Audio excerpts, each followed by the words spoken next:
নমস্কার বন্ধুরা, আজকে চলে এলাম নতুন একটা রেসিপি নিয়ে। প্রথমে একটা বাটি নিয়ে নেব, তারপরে নিয়ে নেব 1 বাটি ময়দা, গোটা জিরে, জোয়ান, কালো জিরা, লবণ, চিনি, হলুদ, অল্প তেল দিয়েছি, দিয়ে একসঙ্গে ভালো করে মাখিয়ে নেব।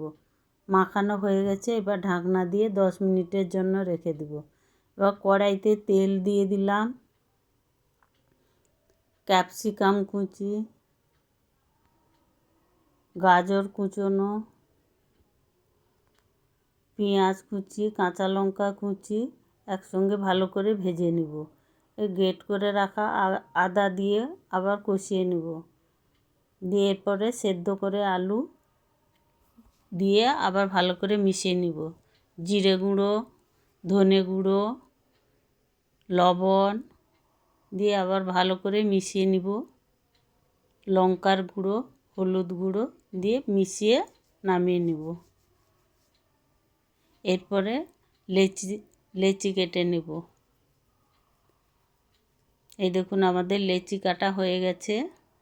এবার একটা লেচি নিয়ে বাটির আকারে শেপ দিয়ে দিব, তার মধ্যে পুরগুলো দিয়ে ভালো করে মুখটা বন্ধ করে হালকা বেলে নেব। এই দেখুন হালকা বেলে নিয়েছি। এবার আমাদের বেলা হয়ে গেছে।